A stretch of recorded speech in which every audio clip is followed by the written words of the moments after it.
एक पुलिस वाला खड़ा हो सादा वर्दी में तो कौन जानेगा, कौन डरेगा। पर जब खुद की वर्दी पहन लेता है तो लोग डरते हैं, बचते हैं कानून तोड़ने से।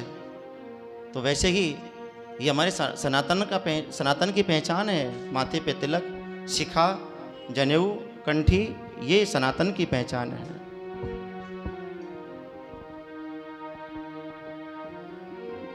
जोर से बोलो राधे राधे, और जोर से बोलो।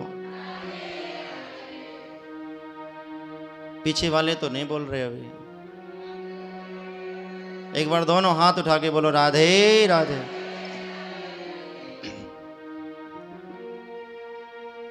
आनंद का विषय दूसरा है। आप ये नहीं कह सकते कि माथे पे चंदन तिलक ये नहीं होना चाहिए, होना चाहिए। तिलक क्या है, चंदन क्यों लगाया जाता है जानते हो आप? चंदन, ये तिलक क्या है? ये भगवान हरि के चरण हैं। हम हमारे माथे पर जो तिलक लगाते हैं ये भगवान के चरण हैं। हम कई बार तीर्थों में जाते हैं। अच्छा एक बात बताइए, तीर्थों में और धामों में क्या फर्क होता है? आप सब यहां बैठे हो, बताइए तीर्थों में और धामों में क्या फर्क है? अच्छा किसी को पता हो तो हाथ उठा के बताओ, पता है किसी को? तीर्थों में क्या करना है और धामों में क्या करना है? धाम का महत्व क्या है और तीर्थ का महत्व क्या है? दोनों का अलग अलग है। तीर्थों का जो महत्व है वो स्नान का है और धाम का जो महत्व वो दर्शन का है। धाम दर्शन का विषय है और तीर्थ स्नान का विषय है।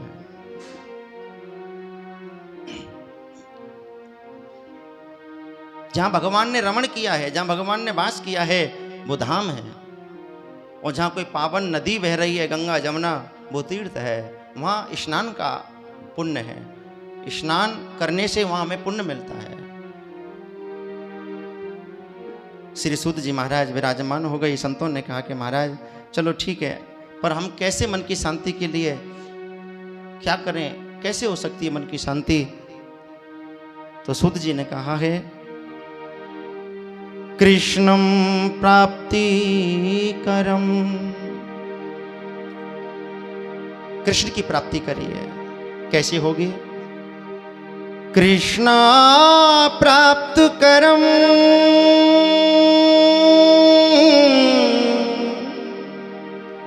स्वस्थ साधना तदोधुना। कृष्ण की प्राप्ति करनी चाहिए। और कृष्ण की प्राप्ति के लिए क्या करना चाहिए? कैसे होगी कृष्ण की प्राप्ति? क्या करना चाहिए? भगवत चिंतन, भगवत भक्ति है। जिसके जीवन में भगवत चिंतन है उसे भगवान कृष्ण की प्राप्ति सहज हो जाती है। आप सभी विराजमान हो जाइए। मैं आपको कृष्ण की कथा बताता हूँ, कृष्ण की महिमा बताता हूँ कि कृष्ण की कथा क्या है। सभी संत बैठ गए। सभी संतों ने एक ही सवाल किया कि महाराज कोई ऐसी कथा बताओ मन की शांति हो जाए। ये मन बड़ा चंचल है, कैसे तेरा भजन करूं।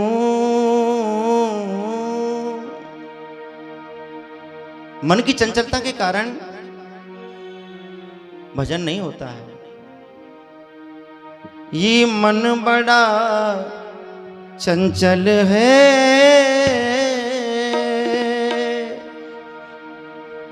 कैसे तेरा भजन करूं। जितना इसे समझाऊं उतना ही मचल जाए। राधे तेरे चरणों की, श्यामा तेरे चरणों की गर धूल जो मिल जाए राधे तेरे चरणों की।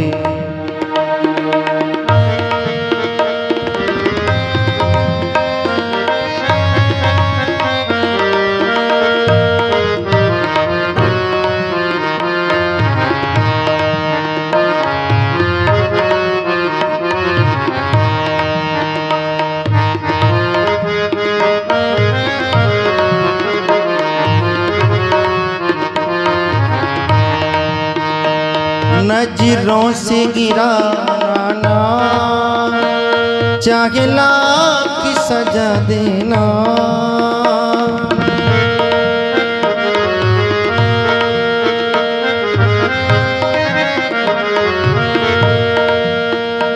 नजरों से गिराना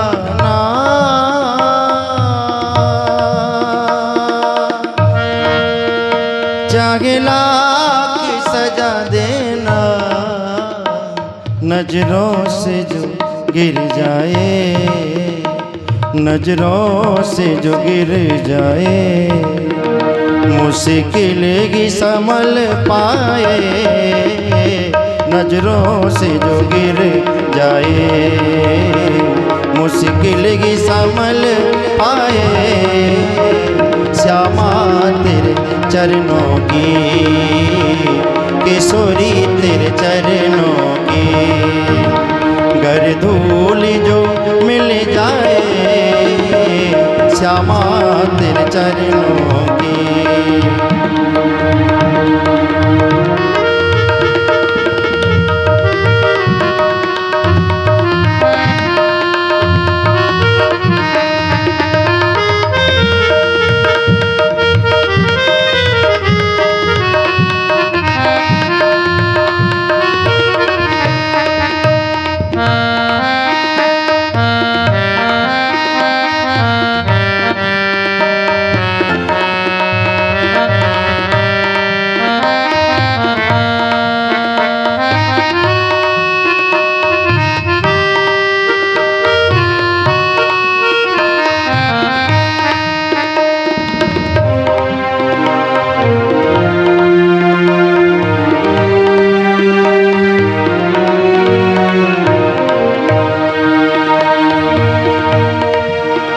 श्यामा इस जीवन की बस एक तमन्ना है,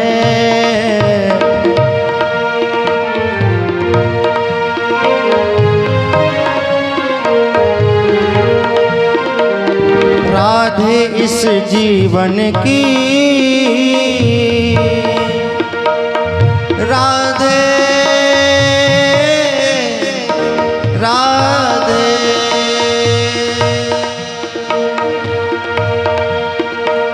राधे राधे राधे इस जीवन की बस एक तमन्ना है, तुम सामने हो मेरे, तुम सामने हो मेरे, मेरा दम ही निकल जाए, तुम सामने हो मेरे, तुम सामने हो मेरे, मेरा दम ही निकल जाए, राधे तेरे चरणों की, श्यामा तेरे चरणों की, गर धूल जो मिल जाए राधे तेरे चरणों की।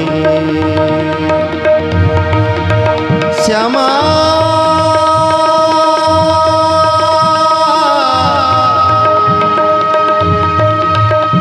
श्यामा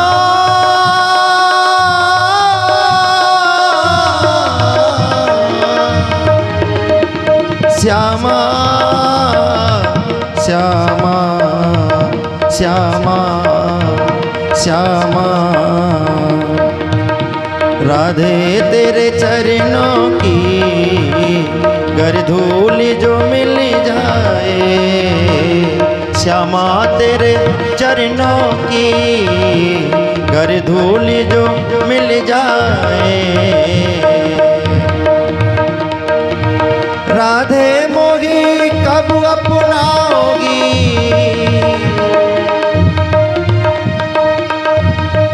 श्यामा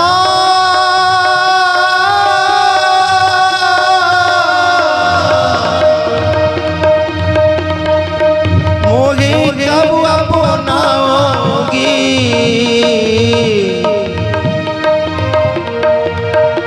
मोही कब अपनाओगी। नंद लाल तेरी इस मुस्कान में, नंदी लाल तेरी इस चितवन में, क्या भरा हुआ कुछ टोना है, क्या भरा हुआ कुछ टोना है। तेरा तो हसन औरों का मरण, बस जान हाथ से खोना है, बस जान हाथ से खोना है, बस जान हाथ से खोना।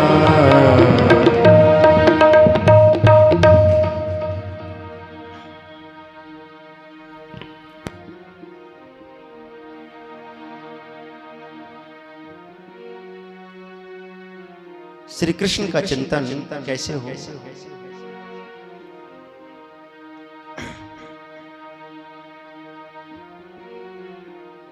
क्यों नहीं हो पा रहा है? इसकी को कम कर रहा है।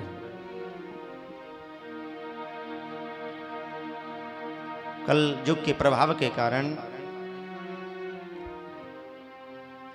हमारी बुद्धि बिगड़ चुकी है। कई लोग कहते हैं महाराज जो दारू पीते हैं ना वो कभी झूठ नहीं बोलते हैं, दिल के बड़े अच्छे होते हैं। कई लोगों का मानना है, कहते हैं महाराज जो मदरापान करते हैं दिल के बड़े अच्छे होते हैं। बहुत दारू पीने के बाद में सत्य बोलते हैं।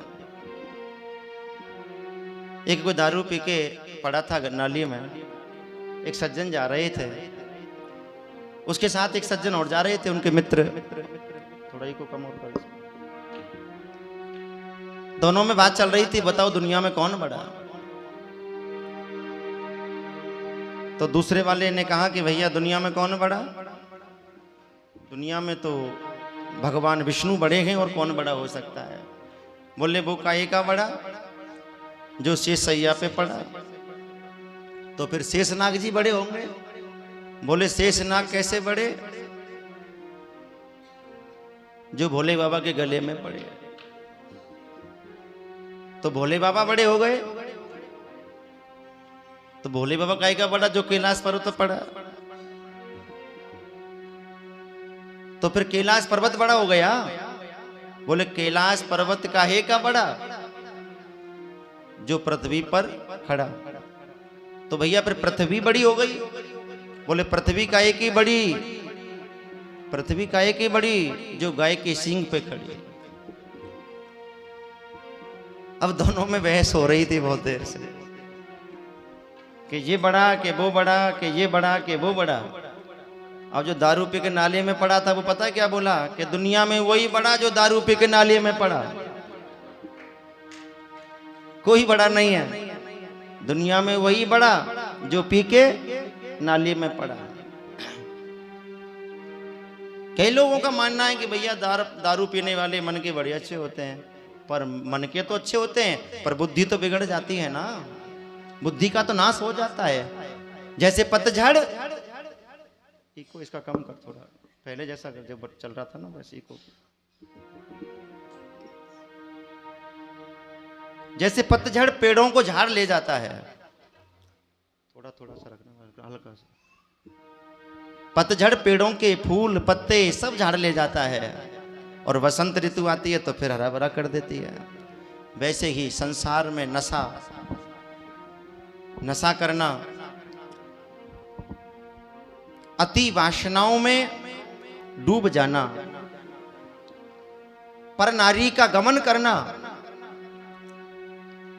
यह हमारे मन के आत्मा के ज्ञान को झाड़ ले जाता है। क्या?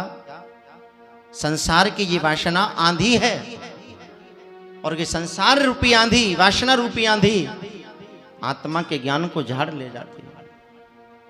जैसे पतझड़ पेड़ों को झाड़ ले जाता है, वैसे ही संसार की वासना रूपी आंधी इस मन के ज्ञान को, आत्मा के ज्ञान को झाड़ ले जाती है।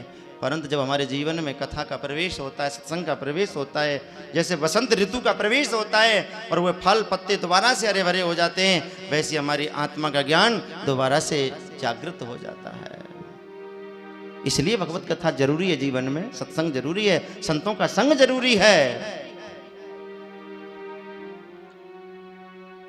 कोई भगवान की कथाओं में, संतों में रह करके भक्त बन जाता है, कोई सिद्ध हो जाता है। सिद्ध होना और भक्त बनना दोनों में फर्क है। सिद्ध होना कि जो अपने आप को बड़ा गुरु मानता है, समझदार मानता है कि सब पाखंड है, सब ढोंग है, वो हो गया सिद्ध। इस समय ये बहुत बड़ा सिद्ध हो गया। इसको किसी का भी ज्ञान का प्रभाव इस पर नहीं पड़ेगा, ये अपने आप को सिद्ध समझने लगा है। और कोई भगवान की कथाओं में, सत्संग में, संतों में रह करके भक्त बन जाता है, सेवादार बन जाता है, उनका कदरदान बन जाता है। दोनों में फर्क है। बुद्धि बिगड़ गई है इस कलकाल के प्रभाव से, कलयुग के प्रभाव से। और जब बुद्धि बिगड़ जाती है ना, हमारे जीवन में ये सब सिस्टम बना हुआ है, मन बुद्धि, इन दोनों में हमेशा झगड़ा चलता ही रहता है। सतोगुण, तमोगुण और रजोगुण, अगर इन पे आगे विचार किया जाए तो सत्संग बहुत लंबा चला जाएगा। शरीर के अंदर जो हमारा सिस्टम है, मन और बुद्धि और आत्मा, कौन किसके वश में है ये मैं आपको बताऊंगा, पर आज थोड़ा कथा को हमें विस्तार देना है। मन बुद्धि आत्मा, तमोगुण, सतोगुण और रजोगुण, इन तीनों में क्या फर्क है?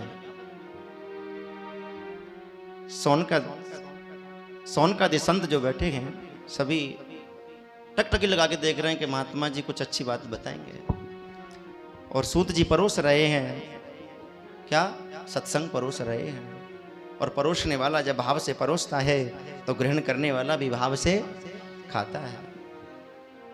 एक आध फालतू खा जाता है। बोलो राधे राधे। काल व्याल मुख ग्रास त्रास निर्नाश हेतवे। कलयुग के प्रभाव से बुद्धि बिगड़ गई है, और जब बुद्धि बिगड़ जाती है तो विनाश होना शुरू हो जाता है। नाश होना क्या? काल व्याल मुख ग्रास त्रास निर्नाश हेतवे। किस रास्ते पर ये जीव चल रहा है? आज तीर्थों में भी कोई जाता है, धामों में भी कोई जाता है, तो वहां प्रदर्शन के लिए जाता है। दर्शन के लिए कोई नहीं जा रहा है कि मैं वहां जाऊं, फोटो खींचूं, फेसबुक पे डालूं, दुनिया को बताऊं कि मैं गया था बिहारी जी के दर्शन करने। माथे पे, मुंह पे, सारी जगह राधे राधे राधे राधे, बड़े बहुत बड़े भक्त हैं। प्रदर्शन है ये सब। हम प्रदर्शन के लिए जा रहे हैं, दर्शन की इच्छा ही नहीं है हमारी। घर के दरवाजे के सामने मंदिर है, वहां मत्था नहीं टिकता है। और धामों में, तीर्थों में जा करके भगवान को ढूंढ रहे हैं, मंदिरों में भीड़ में लगे हैं 4-4 घंटे से। ऐसा नहीं है धामों में नहीं जाना चाहिए, जाओ, पर किसी को पता ना चले। गुप्त में जाओ और गुप्त में आ जाओ। भगवान का दर्शन, भगवान का भजन गुप्त होता है, दुनिया को नहीं बताया जाता है। जो दर्शन करने जाता है वो दुनिया को नहीं बताता है। गिनाता नहीं मैं कितनी बार गया, कितनी बार मैंने दर्शन किया। बोलो राधे राधे। नहीं कश्यन्ति क्षणमपि जतु तष्टते कर्म कृतः। कर्म कैसा कर रहा है आज का मानव? कैसे कर्म की ओर दौड़ रहा है? नहीं कश्यन्ति क्षणमपि जातु तिष्ठते कर्म कृत्य है करते हर्वशे कर्मे गुणे स्वभाव के बरलातः। आज का जो बुद्धि बिगड़ने का कारण है, उसे स्वभाव बिगड़ जाता है। स्वभाव बिगड़ जाता है तो भाषा बिगड़ जाती है, भाषा बिगड़ जाती है तो व्यवहार बिगड़ जाता है। व्यवहार बिगड़ता है तो समाज में तुम्हारा सम्मान धीरे धीरे कम होने लग जाता है और समाज की दृष्टि में आपके प्रति नफरत पैदा हो जाती है, हीन भावना प्रकट हो जाता है। एहि विनमय जते सुधा राज्ञा प्रियता। भागवत का श्लोक बता रहा है, प्रियक्षमो वयम सर्वे श्रीमद्भागवत अमृतम। अगर जिंदगी बिगड़ गई है, जीवन बिगड़ गया है, गाड़ी बिगड़ जाती है तो कहां जाते हैं? कहां जाते हैं? क्या बोलते हैं उसको? गैरेज में जाते हैं ना। ये भी गैरेज है, यहाँ जिंदगी बिगड़ी हुई सुधारी जाती है। यहाँ ये भागवत का श्लोक कह रहा है, एवं विनमय जाते सुधा। विनम्रता हमारी धीरे धीरे जा रही है, जिंदगी बिगड़ती जा रही है। एवं विनमय जाते सुधा राज्ञा प्रीप्यता मोह प्रपश्मो वयम सर्वे श्रीमद्भागवतमृतम। जिसकी जिंदगी बिगड़ गई है उसे श्रीमद्भागवत अमृत पीना चाहिए, जो कि जिंदगी को सुधारने का काम करती है। बोलो राधे राधे। भागवत एक दर्पण है और उस दर्पण में अगर हमारा चेहरा देख करके क्रोध करें तो ये हमारी भूल है, हमारी मूर्खता है। यहाँ सब वही बोला जाता है, वही परोसा जाता है जो सत्य है। ये भागवत हमारे कर्मों का ही एक दर्पण है और इस भागवत रूपी ज्ञान दर्पण में हमारे कर्मों को ही दिखाया जाता है कि आज का मानव कैसे कर्म कर रहा है, कैसे रास्ते पे चल रहा है।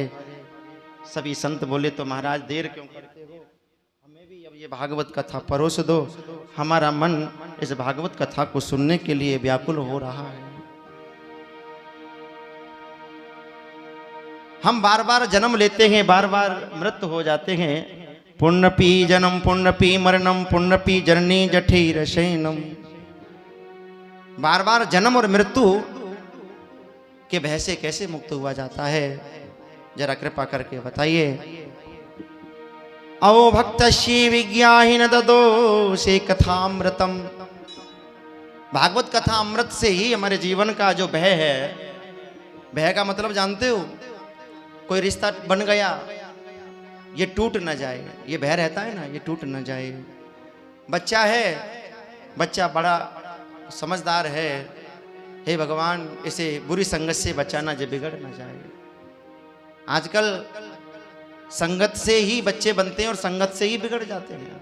इसलिए संगत अच्छी करो, अच्छे लोगों की करो, सत्य बोलने वालों की संगत करो, जो तुम्हारे मुंह पे तुम्हें बोल के टोक रहे हैं ऐसे की संगत करो। जोर से बोलो राधे राधे, और जोर से बोलो।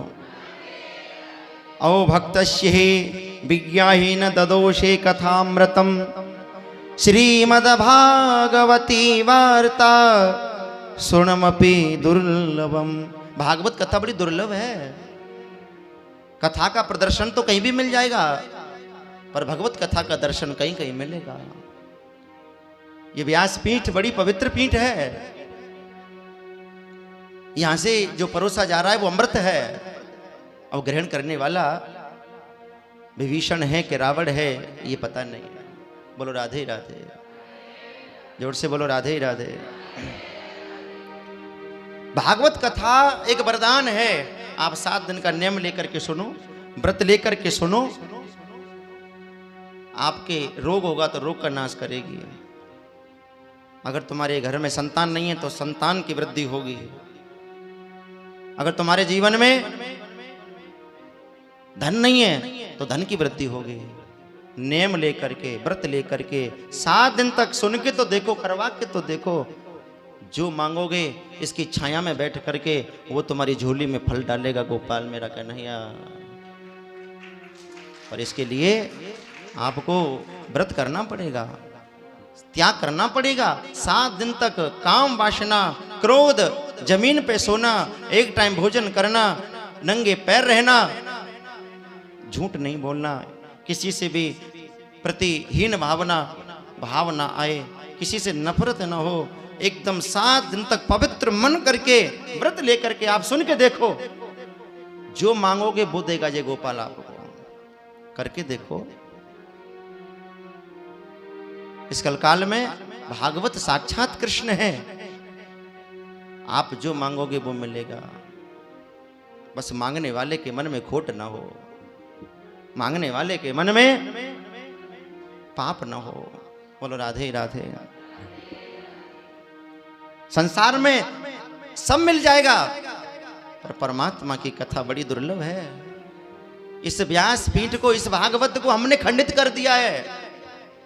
आज इस व्यास पीठ पर है कैसी कैसी बातें की जाती हैं, जो बैठने योग्य नहीं है उन बच्चियों को बैठाल दिया जाता है, और लोग आकृष्ट हो रहे हैं कि साध्वी कथा कहने आ रही हैं। क्या इस व्यास पीठ पर स्वयं हमारे भारत के शंकराचार्य ने विरोध किया है इस बात का कि इस व्यास पीठ पर एक स्त्री का बैठना निषेध है, नहीं बैठ सकती है। वो वेद पढ़े, पुराण पढ़े, कितना भी ज्ञान ग्रहण करे, पर व्यास पीठ पर बैठने का अधिकार नहीं है। पर आज इस व्यास पीठ को खंडित किया जा रहा है, इस व्यास पीठ की महिमा को बर्बाद किया जा रहा है, इस व्यास पीठ के आशीर्वाद को बदनाम किया जा रहा है। क्योंकि यही तो हमारे जीवन की समझ है। हम क्या कर रहे हैं, किस पथ पे चल रहे हैं, हम क्या करवा रहे हैं। अरे इस व्यास पीठ पर बैठ करके कोई स्त्री कथा कहे, कोई लड़की कथा कहे, सुनने वाला और सुनाने वाला नरक का अधिकारी होता है। ये स्वयं शंकराचार्य कह रहे हैं, हमारे शास्त्र कह रहे हैं। बोलो राधे राधे। जोर से बोलो, जरा और जोर से बोलो, और दोनों हाथ उठा के बोलो। जिंदगी में जो करना है करो, ज्ञान है, बल है, बुद्धि है, ये नहीं है। मैं इस बात को इसलिए नहीं कह रहा हूं कि नहीं, हमारे भारत में हमारे स्त्री एक देवी का रूप है, परंतु जो उसके करने वाली बात चीज है उसे करना चाहिए, जो नहीं है उसे नहीं करना चाहिए। बोलो राधे राधे। तभी तो हमारे शास्त्र खंडित हो रहे हैं, तभी तो इनका तेज खंडित हो रहा है, तभी तो इनका वरदान बदनाम हो रहा है। श्री सूत जी महाराज कहने लगे कि 7 दिन तक मैं तुम्हें कथा सुनाऊंगा और मन लगा के सुनना। लघु नन्नी जतानि गौरवणे इद महन्तः तदा ऋषि गणा सर्वे विश्वं परम यहु। श्रीमद् भागवत कथा को ब्रह्मा जी ने एक अपनी ज्ञान के तराजू में रखा, एक पल्ले में, और एक पल्ले में क्या रखा, संसार का सारा सुख और साधन। जब ब्रह्मा जी ने जाना कि संसार का सारा साधन सुख इस भागवत के सामने फीका है, इस भागवत कृपा के आगे फीका है, सारे शास्त्र सारे पुराण रख दिए पर भागवत के आगे सबका रस फीका पड़ गया। इसलिए ब्रह्मा ने स्वयं कहा है कि भागवत सर्वश्रेष्ठ है, भागवत एक मीठा फल है, भागवत के अंदर कोई भी फेंकने योग्य वस्तु नहीं है, सब ग्रहण करने योग्य है। बोलो राधे राधे। बंधुओं, श्री सूत जी महाराज कह रहे हैं कि मैं तुम्हें कथा बताता हूं। एक बार श्री नारद जी महाराज के मन में थोड़ी सी अशांति हो गई थी, तो मृत्यु लोक में आए थे। मृत्यु लोक में आए तो गांव गांव गली गली भ्रमण कर रहे हैं, सबको देख रहे हैं, सबसे मिल रहे हैं। एक दृश्य देख लिया नारद जी ने, एक बूढ़े माँ बाप को बहू और बेटा घसीट करके उन्हें घर से निकाल रहे हैं। बूढ़े माँ बाप रो रहे हैं, नहीं बेटा इस आयु में हम कहाँ जाएंगे, यहीं पड़े रहेंगे कोने में, तुम्हारे बच्चों को खिलाते रहेंगे, तुम्हारी सेवा करते रहेंगे। पर ना बहू को दया आई ना बेटे को दया आई, बूढ़े माँ बाप रो रहे हैं। फुलवाड़ी जब कोई उजड़े तो माली सींच संभाले, जब माली खुद ही उजाड़े उसे कौन संभाले, उसे कौन संभाले। फुलवाड़ी जब कोई उजड़े तो माली सींच संभाले, जब माली खुद ही उजाड़े उसे कौन संभाले, उसे कौन संभाले।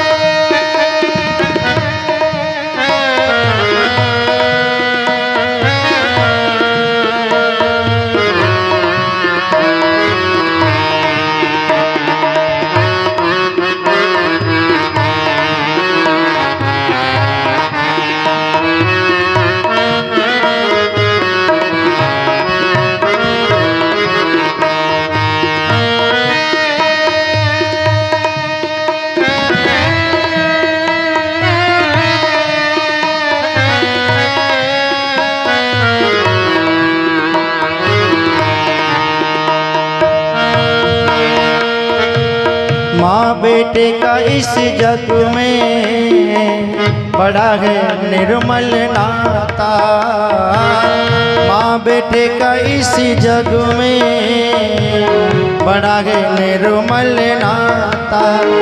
9 मास गर्भ में रखती उस मैया को आँख दिखाता, उस मैया को आँख दिखाता।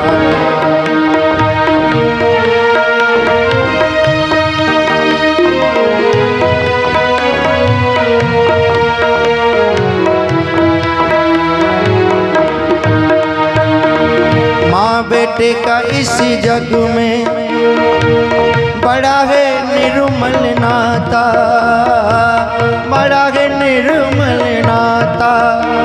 9 मास गर्भ में रखती उस मैया को आँख दिखाता, उस मैया को आँख दिखाता।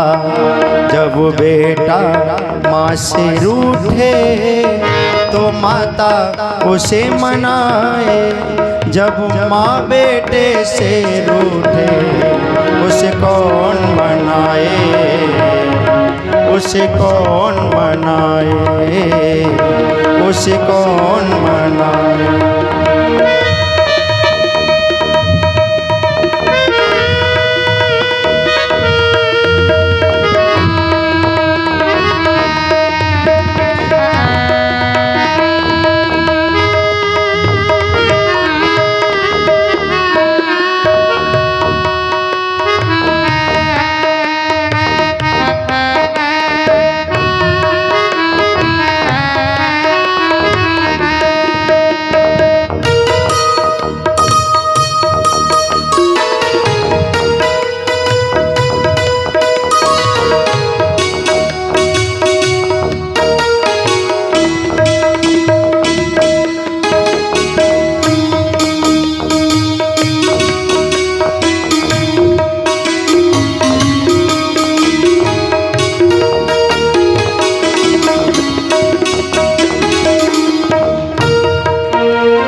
सजनी का देखो सजना, सजना के बिन क्या सजना। सजनी का देखो सजना, सजना के बिन क्या सजना। जिस सजनी का नहीं सजना बेकार है उसका सजना, बेकार है उसका सजना।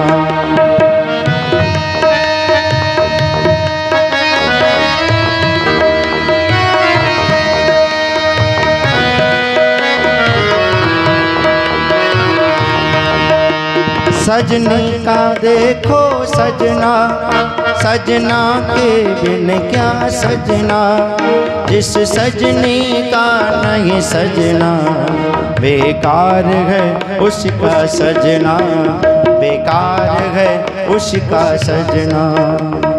धोती में दाग लग जाए धोबी उसे मिटाए, जब कुल में दाग लग जाए उसे कौन मिटाए, उसे कौन मिटाए। धोती में दाग लग जाए, धोती में दाग लग जाए उसे धोबी मिटाए, जब कुल में दाग लग जाए उसे कौन मिटाए, उसे कौन मिटाए।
फुलवाड़ी जब कोई उजड़े तो माली सींच संभाले, जब माली खुद ही उजाड़े उसे कौन संभाले, उसे कौन संभाले, उसे कौन संभाले, उसे कौन संभाले, उसे कौन संभाले, उसे कौन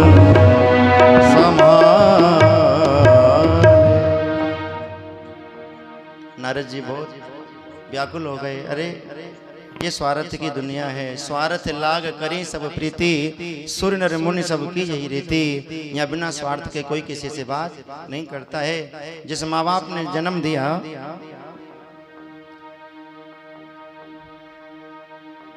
आज उसे भी घर से निकाल दिया जाता है। जिस माँ ने, जिस पिता ने आपको जन्म दिया, समाज में जीना सिखाया, नारद जी रो पड़े। आगे गए, वृंदावन पहुंचे, राधे रानी का स्मरण करने लगे। जमुना के किनारे कुछ महिलाएं रो रही थी, तो नारद जी ने जाके पूछ लिया कि देवी आप क्यों रो रही हो?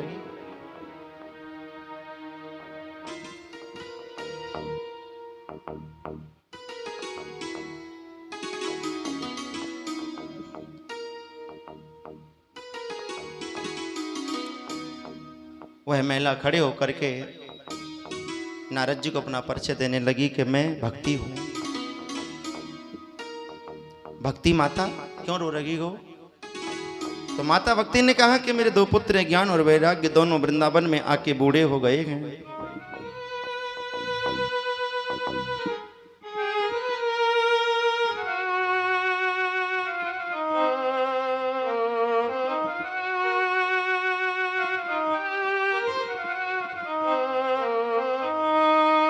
माता भक्ति ने अपना परिचय दिया कि मैं द्राविड़ क्षेत्र में प्रकट हुई, कर्नाटक गई, गुजरात गई और वृंदावन आते ही मेरे साथ एक घटना हो गई। मेरे दोनों पुत्र बूढ़े हो गए और मैं युवा हो गई।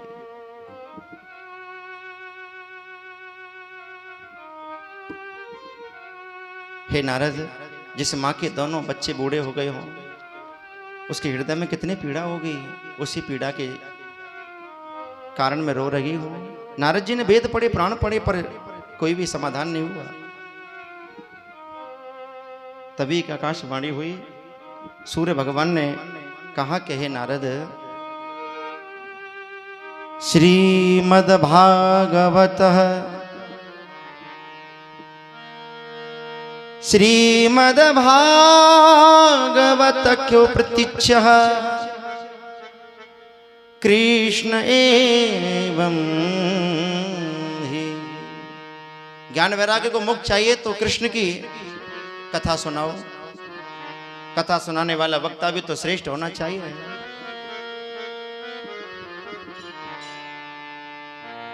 कथा वक्ता बनना और कथा वक्ता होना दोनों में फर्क है। कथा वक्ता किसी को भी बना करके बैठा तो बन गया, पर कथा वक्ता होना, जिसके जीवन में कथाओं का सार है, अनुभव है, वो कथा वक्ता बना नहीं है, वो है। और जिसके जीवन में अनुभव नहीं है, जिससे सिर्फ बनाया गया है, सिर्फ लॉन्च किया गया है, वो सिर्फ लॉन्च की हुई एक समाज के बीच में प्रदर्शन रूपी लीला है। तो उसके जीवन में वो अनुभव, वो ज्ञान, हमारे वृंदावन में कहते हैं कम से कम 5 साल आपको अध्ययन करना पड़ता है, तब जाकर के आप सही मायने में भागवत महिमा को जान पाते हो। कि सत्यनारायण भगवान की कथा नहीं है जो हम कहीं भी शुरू करते हैं। इसकी गहराई में जाना बड़ा कठिन है। नारद जी ने जब सुना कि श्रीमद् भागवत कथा सुनने से ज्ञान वैराग्य को मोक्ष मिलेगी, तो उन्होंने वक्ता ढूंढने का कार्य शुरू किया कि कौन ऐसा वक्ता है जो भागवत को सही ढंग से परोस सकता है। तो बद्री धाम गए। बद्री धाम में सनक, सनंदन, सनातन, संत कुमार चारों भाई भजन कर रहे थे। चारों भाइयों को प्रणाम किया। चारों भाइयों ने देखा कि नारद आए हैं। हे नारद, क्या बात है, आज इधर का रास्ता भूल गए थे? आवनम किम कारणम, क्यों आए हो? और चेहरा भी उदास है। नारद, आप तो बहुत प्रसन्न रहने वाले मुनि हो, पर आपका चेहरा इतना मुरझाया हुआ क्यों है? क्या है इस मुरझाए हुए चेहरे के पीछे का विषय बताइए। तो बताया कि ज्ञान वैराग्यों के बारे में तो जाना। कहा कि आप क्यों चिंता कर रहे हो? आपको वक्ता चाहिए ना, हम सुनाएंगे आपको भगवत कथा, सत्कर्म की कथा। जाओ हरिद्वार में व्यासपीठ बनाओ, हम आकर के तुम्हें सत्कर्म की कथा सुनाएंगे। तो आज नारद जी की चिंता का समाधान हो गया। एक श्रेष्ठ वक्ता मिल गया सुनाने वाला कथा। पहले कथाओं के लिए वक्ता ढूंढे जाते थे। आज टेंट बहुत बड़े बड़े होते हैं, व्यवस्था बहुत बड़ी बड़ी होती है, पर वक्ता शायद ही कोई एक आध अच्छा मिलेगा उसके अंदर बैठा होगा। बोलो राधे राधे। जो भागवत कथा को सही ढंग से परोस रहा होगा, उस रस को सही ढंग से पिला रहा होगा। नहीं तो पूरी भागवत कथा आर्केस्ट्रा जैसे बना के 7 दिन पूरे कर दिए और जयकारा लगाया लड्डू गोपाल का और हो गई भागवत कथा। बोलो राधे राधे। वक्ता बनकर के आए, व्यासपीठ पे बैठे हैं, 7 दिन की कथा चली है। नारद जी ने एक सवाल किया है कि महाराज ये 7 दिन की कथा का नियम क्या है, सत्कर्म की कथा क्या है? बोले सत्कर्म की कथा 7 दिन का कर्म ही भागवत कथा है। बोले कर्म क्या है? बोले कर्म भागवत का स्थान, भागवत का ज्ञान, भागवत का ध्यान, भागवत का गान, यही तो कर्म है। बोले महाराज स्थान? बोले स्थान का मतलब जहाँ भागवत कथा करें वो स्थान एकदम शुद्ध हो, पवित्र हो, वहाँ किसी प्रकार का कोई शोर ना हो, वहाँ किसी प्रकार की कोई राजनीति ना हो, वहाँ कोई विवाद ना हो, कहने वाला और सुनने वाले के बीच में कोई विघन डालने वाला ना हो, ऐसा स्थान हो, शांत प्रिय हो। और महाराज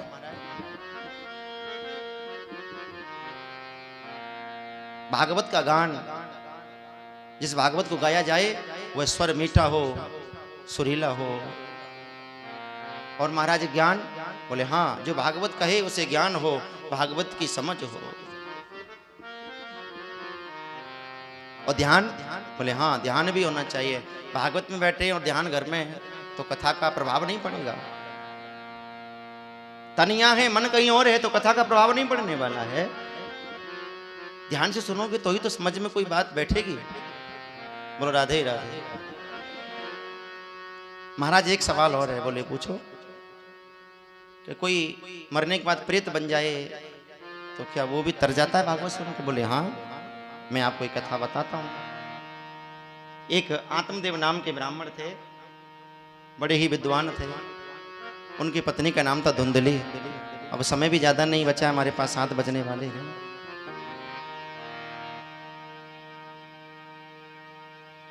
नारद जी ने कहा कि देखो मैं कहाँ नहीं गया, पर आज मुझे आपके चरणों में बैठ के जो मुझे सुनने को मिल रहा है, मेरे मन की बड़ी शांति हो रही है।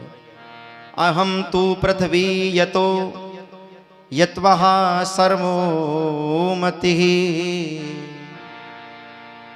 पुष्करम चे प्रयागम चे काशी गोदावरी तथा। मैं कहाँ नहीं गया? पुष्कर गया, काशी गया, इलाहाबाद गया, प्रयागराज,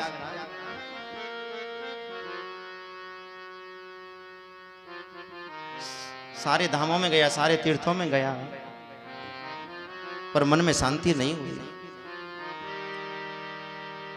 वृंदावन गया तो भक्ति से मिलन हुआ, माता भक्ति से संवाद हुआ। माता भक्ति के दोनों पुत्रों को देख करके मुझे भी कष्ट हुआ। उनकी मोक्ष के लिए आज मैंने आप सबको यहाँ बुलाया, कथा करवाई। आज मन की शांति के लिए मैं आपके सामने बैठा हूं। महाराज प्रेत योनि में जाने के बाद मनुष्य को मुक्ति मिलती है क्या?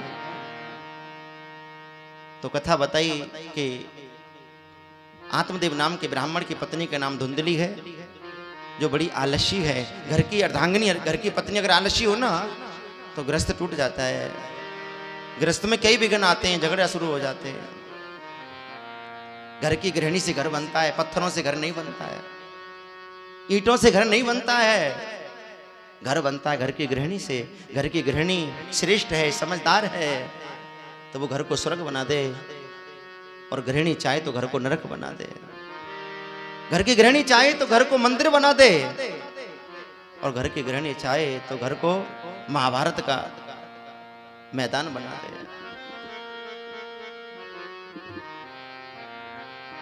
कभी गुरुद्वारे गए हो?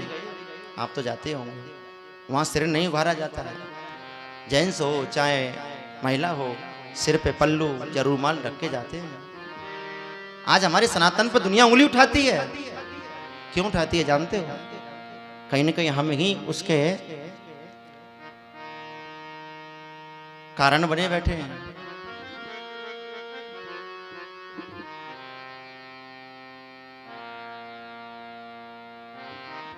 द्रौपदी ने केस उघारे हैं, कई कारण हैं।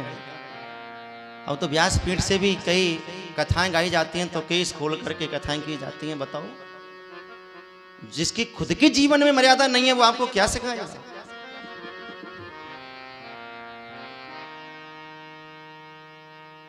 घर की गृहिणी से जीवन श्रेष्ठ होता है। घर की गृहिणी से ही संस्कार आते हैं। बच्चे आपकी कार्बन कॉपी हैं, सीख रहे हैं आपसे, माँ बाप से क्या कर रहे हैं वो प्रभाव पड़ रहा है। धुंधली आलस्य है। घर में ब्राह्मण देव रहते हैं तो करती है कुछ कार्य, चले जाते हैं तो पूरे दिन सोती रहती है। जो महिला पूरे दिन घर में सोती रहती है उसके घर में दरिद्र आता है। ज्यादा सोना नहीं चाहिए घर की महिला को, ज्यादा आलस्य नहीं करना चाहिए, झूठ नहीं बोलना चाहिए। बच्चों को प्रभाव पड़ता है। अगर पति बाहर प्रदेश में कुछ कर रहा है, दुकान गया है, तो गृहिणी को घर को संभालना चाहिए।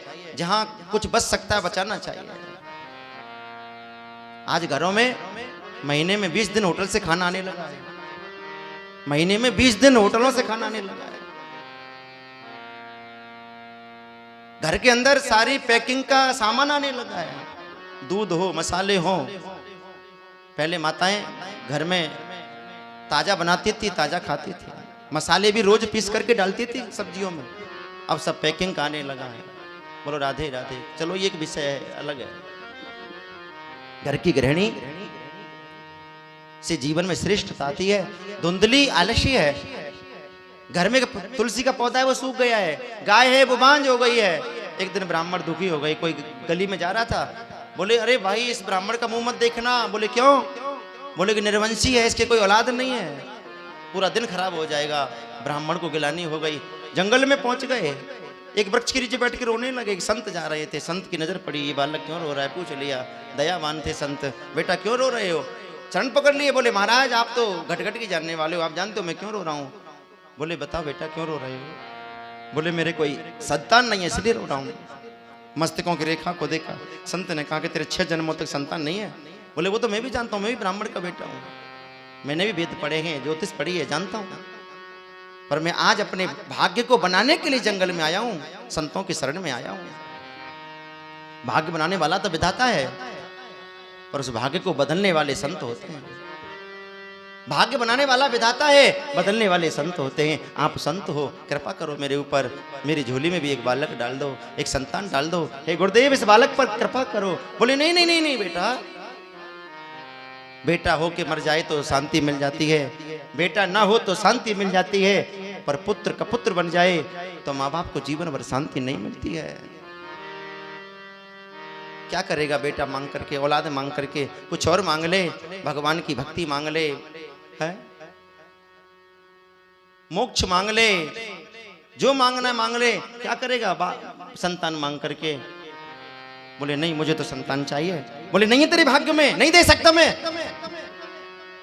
चरण पकड़ लिए, मत्था पटक पटक के, माथा जोर जोर से जमीन पे दे मारने लगे। बोले नहीं दोगे, नहीं दोगे। जोर जोर से मत्था पटकने लगे, माथा जमीन पे मारने लगे। मैं यहीं आज अपने प्राणों का त्याग कर दूंगा, तुम्हें ब्रह्म हत्या का श्राप लगेगा, मैं ब्राह्मण हूं। संत भी घबरा गए, अरे आज मैं कहां फंस गया। ये ब्राह्मण बड़ा जिद्दीला है, अगर ये मर गया तो मुझे ब्रह्म हत्या का श्राप लगेगा। नहीं नहीं नहीं बालक ऐसा मत कर, खड़ा हो। अपनी झोली से फल निकाल के दिया। पुत्र शुक्ल पक्ष आए पत्नी को खिला देना, तेरे घर संतान होगी, मेरा आशीर्वाद है। पर वो फल धुंधली ने खाया नहीं, संत का प्रसाद खाया नहीं, पड़ोसन को दे दिया, नहीं गाय को दे दिया। और गाय के गर्भ से एक बालक ने जन्म लिया जिसका नाम गौकर्ण हुआ। बोले श्री गौकर्ण जी महाराज की, जिसके सींग गाय का बालक है, गाय का पुत्र है, परंतु इसका शरीर का जो आकार है वो मनुष्य जैसा है। गौकर्ण जी परम ज्ञानी हुए। धुंधली चिंतित होने लगी कि पति पूछेंगे फल खाया कि नहीं खाया, क्या कहूंगी। तो एक उसकी सहेली थी पड़ोसन, अच्छा जो जैसी बुद्धि का होता है उसके दोस्त सब एक जैसे ही होते हैं, क्योंकि उसको प्रभाव भी वैसे लोगों को ही पड़ता है। आपका मन, आपकी बुद्धि जैसी है वैसे ही आपके मित्र मिलेंगे, आपकी सहेली मिलेंगे, क्योंकि आपकी हाँ में हाँ जो मिलाने वाला है। आपकी हाँ में हाँ नहीं मिलाई तो बिगड़ गई। हमारे ब्रज में कह में कि सांची कही और संग बिगड़ो, किसी से तुम सत्य बोल दो संग बिगड़ गया। तो इसलिए कई लोग तो सत्य बोलते ही नहीं है, क्योंकि सत्य बोलते ही झगड़ा होगा। धुंधली ने झूठ बोला, पड़ोसन के एक बालक हुआ, अंधेरे में अपनी गोद में ले लिया और ब्राह्मण से कहा कि ये मेरा ही पुत्र है। तो उसका नाम धुंधकारी हुआ। धुंधकारी बड़ा हुआ, एक दिन मदरापान करता हुआ देख लिया, पकड़ लिया पिता ने। बड़ा क्रोध आया, संत की बात याद आ गई कि पुत्र ना हो तो कोई बात नहीं, शांति मिल जाती है। पुत्र का पुत्र बन जाए तो शांति मिल जाती है, पुत्र का पुत्र बन जाए तो शांति नहीं मिलती है। ना हो तो मिल जाए शांति, मर जाए तो हो जाए शांति, पर पुत्र का पुत्र बने तो शांति नहीं मिलती है। तो आज वो आत्मदेव ब्राह्मण समझ गए कि ये मेरा पुत्र का पुत्र है, पुत्र नहीं है। ब्राह्मण का बालक होके दारू पीता है, मदरापान करता है, नहीं नहीं ये मेरा पुत्र नहीं हो सकता। गिलानी हो गई, घर घर परिवार छोड़ के चले गए। और बंधुओं कुछ समय के बाद धुंधकारी ने अपनी माँ को भी मार डाला। माँ को इतना डराया, इतना डराया कि वो कुएं में कूद के आत्महत्या कर लेती है। बड़े भाई गौकरण चले जाते हैं तीर्थ करने के लिए। बोलो राधे राधे। एक दिन वेश्याओं ने विचार किया कि धुंधकारी के पास बहुत धन है, तो रात के अंधेरे में वेश्याओं ने उसके हाथ पैर बांध दिए और उसके मुख में अंगार, जलती हुई लकड़ी के अंगारे ठूंस दिया। काल मृत्यु हो गई, प्रेत योनि में चला गया, प्रेत बन गया धुंधकारी। सत्कर्म सूचको नूनाम ज्ञान यज्ञ स्मृति बुद्धे। कर्म बिगड़ गया तो गति बिगड़ गई, गति गलत मिल गई, गलत गति हो गई। कर्म बिगड़ा तो गलत गति में चला गया, मुक्ति नहीं हुई, गलत योनि में चला गया। कहाँ? प्रेत बन गया।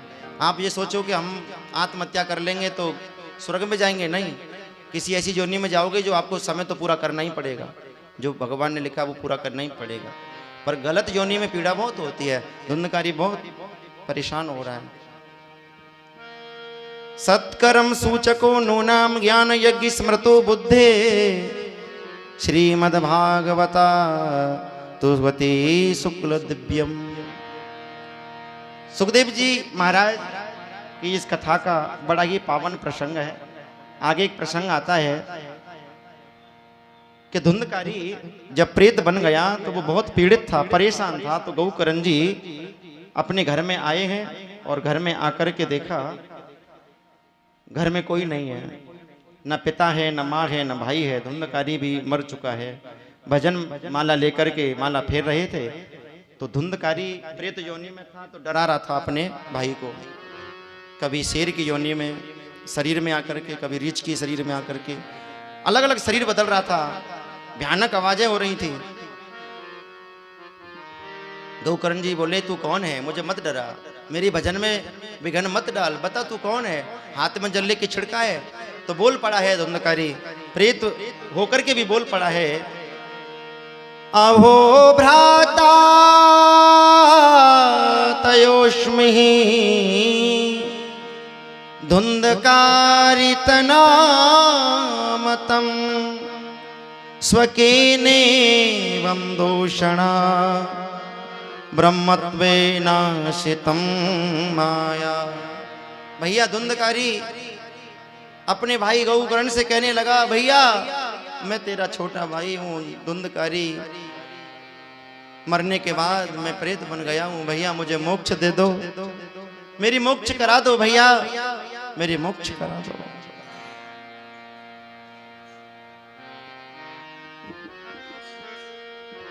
गौकर्ण जी ने भागवत कथा का प्रसंग गाया।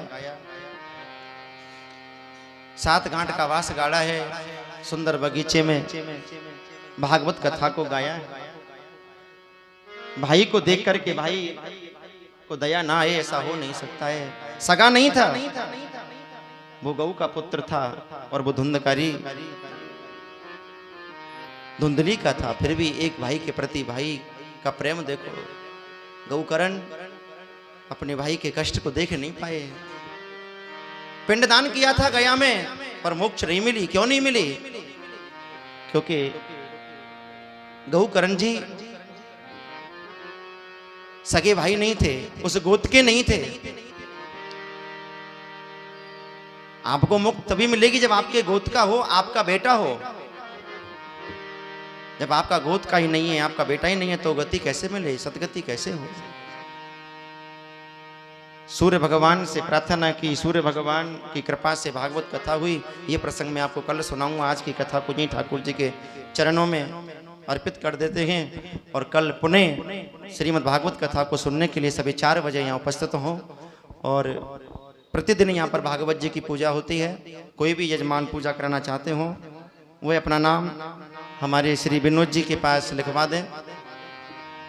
और जो भी भागवत की पूजा है, जैसे भागवत जी की एक दिन की पूजा की जो भेंट है 2100 है, सिर्फ पितरों का नारियल और भागवत जी की पितरों के लिए प्रार्थना आप एक नारियल 1100 रुपये में कर सकते हैं। और पूरे 7 दिन की हवन तक जो भी आप करना चाहो 7 दिन की, तो 5100 रुपये भेंट है, जिसमें आपको हवन तक फिर कहीं दक्षिणा देने की जरूरत नहीं है। आप 7 दिन तक पूरी कथा का 5100 रुपये में हवन तक करने की दक्षिणा आपकी जमा हो जाएगी। आप जैसे भी आपकी श्रद्धा हो, आप एक दिन की पितरों का नारियल या एक दिन की भागवत जी की पूजा या 7 दिन की पूरी पूजा, जैसे आपकी इच्छा हो आप वैसे कर सकते हैं। और अगर आपकी सिर्फ भागवत कथा सुन के भागवत कथा में अपना सहयोग करने की इच्छा है, आप वैसे भी कर सकते हैं। बोलो राधे राधे।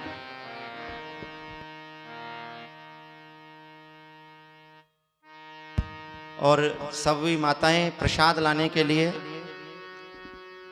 मैंने कल भी बोला था कि आप सभी प्रसाद, फल का प्रसाद लेके आया करें। कल भी यहाँ पर फल का प्रसाद लगेगा, आप सब अपने साथ में थोड़े थोड़े फल लेके आया करें। बोले बाल कृष्ण भगवान की। ये श्रीमद् भागवत कथा दूसरी बार बिना कोई समय गंवाए 1 साल के बाद पुण्य कथा हो रही है। ये कथा पहले पार्क में हुई थी, अब की बार मंदिर में हो रही है। 2023 में हुई थी, अब 2024 में हो रही है। कथा प्रारंभ हुई 2024 में, ये कथा प्रारंभ हुई है। अभी कथा 23 जून को प्रारंभ हुई थी जयपुर में, और 30 जून को कथा वहां पूरी हो गई थी, 23 से और 30 जून तक। और 4 तारीख कल यहाँ पर कलश यात्रा हुई और 5 तारीख से यहाँ भागवत कथा प्रारंभ हुई। विनोद जी से हमने कहा कि विनोद जी आप कथा का कार्य करवाइए, और हमारे जो भी भगवत प्रेमी सज्जन हैं आप सबको जोड़ करके जो होगा लड्डू गोपाल अपने आप करेंगे। जब कथा के लिए हम चले तो कोई अता पता नहीं था कि हम कहाँ रहेंगे, क्या होगा, कैसे व्यवस्था होगी। यहाँ तक आने के बाद भी पता नहीं था, पर यहाँ आने के बाद पुनः सब व्यवस्था ठाकुर जी ने अपने आप की, क्योंकि भरोसा ठाकुर जी पर करना चाहिए, अपने आप पे कभी नहीं करना चाहिए। हमारे बनाए हुए कार्य कई बार बिगड़ जाते हैं, पर इसका बनाया हुआ काम एकदम पक्का होता है। इसका बनाया हुआ कार्य समझ लेना कि वेल्डिंग का जोड़ होता है, वो कभी टूटता ही नहीं है। बोलो राधे राधे। तो ये व्यवस्था सब ठाकुर जी की कृपा से होती है। और कथा करें तो निस्वार्थ भाव से करेंगे तो वहाँ किसी चीज़ की कोई कमी कभी रहती नहीं है। पहले से ही अगर हमारे मन में स्वार्थ आ जाए, लालच आ जाए, तो कथा कभी सफल होती नहीं है। बांके बिहारी इतना देता है कि झोली भी छोटी पड़ जाती है। जो कि सावरिया सेठ है ये, बस इस पर भरोसा करके किसी भी कार्य को करो, सफल ही होता है। आइए अब सब खड़े होकर आरती करवाएं।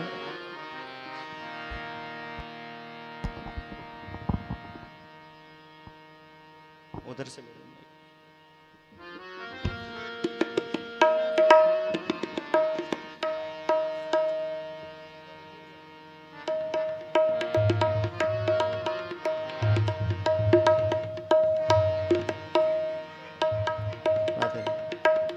कल शनिवार है, कल सभी फल का प्रसाद लेके आवे।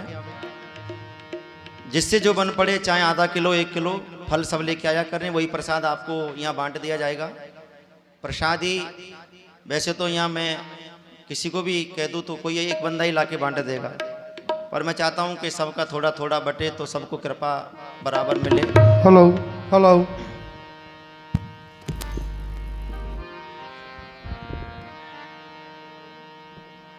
जय सिया राम जी। मातृशक्ति और देवतिल्य मेरे भाइयों